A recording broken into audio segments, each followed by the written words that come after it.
Muy bien, gracias por seguir acompañándome en la segunda parte de este séptimo espacio abierto del aprendizaje.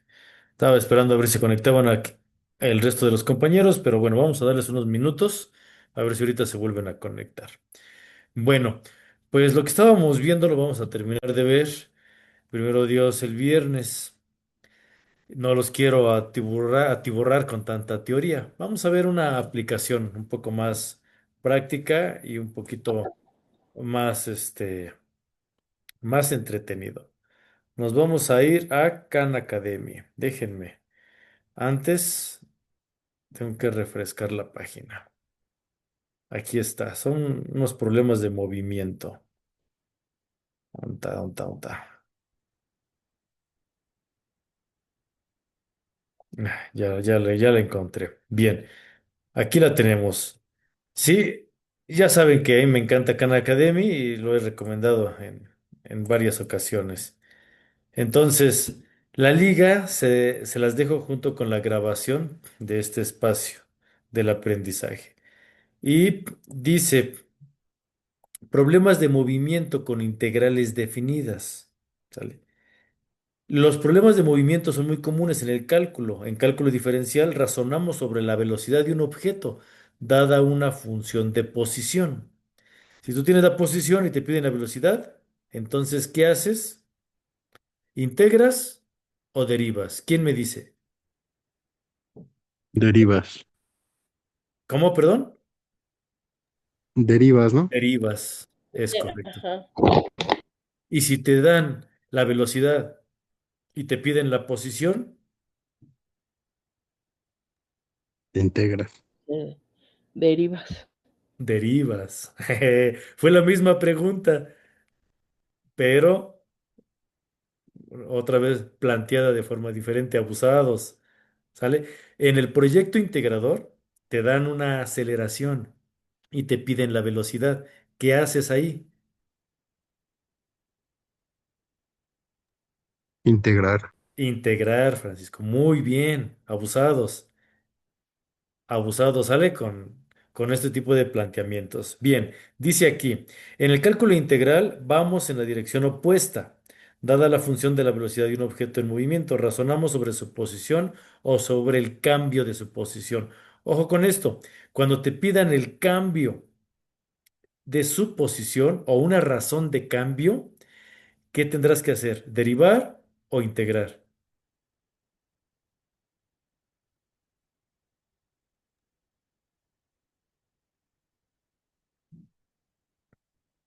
Derivar. Derivar. Bien, bien, bien. Siempre que te pidan un cambio en cuanto a su posición, siempre tendrás que derivar. ¿Sale? Se le conoce como razón de cambio, abusados, porque también viene en su proyecto integrador. Entonces, pensar sobre velocidad será lo mismo que rapidez en integrales definidas. No, no es lo mismo.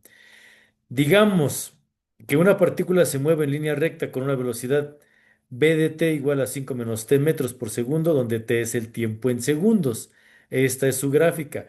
Se parece a la del proyecto integrador, pero esa no es lineal, ¿verdad? Abusados con ese planteamiento. Pero prácticamente es la misma definición.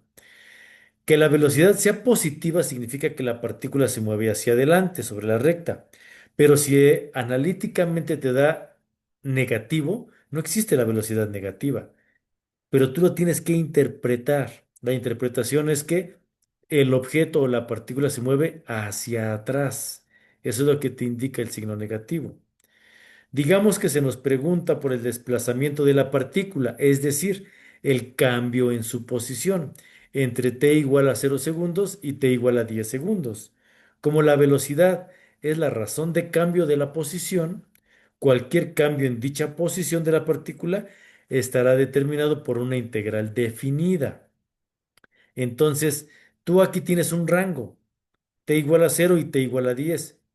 El rango utilizas la integral definida, la regla de Barrow, que va a la integral de 0 hasta 10 de b de t de dt. Vas a integrar tu velocidad. Si tú integras la velocidad, ¿qué vas a obtener? Vas a obtener una aceleración. Es una aceleración. tú tendrías que hacerlo al revés, tendrías que derivar para encontrar una posición o razón de cambio. Entonces aquí hay que tener cuidado. Primero derivas y después aplicas la integral con estos intervalos, pero primero derivar. Entonces, abusados, porque lo que estás encontrando son estas áreas. Un área debajo de la función y otra arriba de la función, lo cual se nulificaría, que es lo que dice aquí. Curiosamente, el desplazamiento es desde 0 hasta 10 de BDT cuando vale 0 metros. ¿Por qué? Como puedes ver, tienes áreas iguales, pero en signo opuesto. Quiere decir que el desplazamiento es cero. No quiere decir que no se haya movido. No, sí se movió. Lo que sucedió, dice aquí, esto tiene sentido cuando ves que la partícula primero se mueve hacia adelante, pero después regresa, quedándose en su posición inicial. Sí se movió, pero regresó a su posición inicial. ¿Sale, vale? Entonces son de las cosas que hay que comprender para poder razonar qué estamos haciendo o qué vamos a hacer. ¿Sale?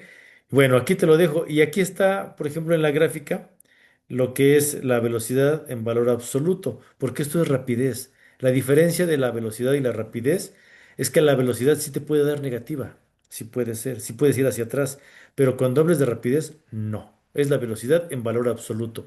¿Qué quiere decir? Que la rapidez siempre, siempre, siempre será positiva, siempre. Aquí no hay de que vas hacia atrás, no existe la rapidez negativa. ¿Estamos? Esa es la rapidez. Bueno, aquí voy a dejar de compartir y voy a preparar otro recurso para comprender bien la diferencia entre velocidad y rapidez.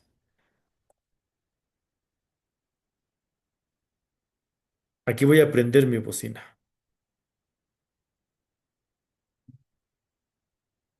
Tooth mode. Vamos a poner atención.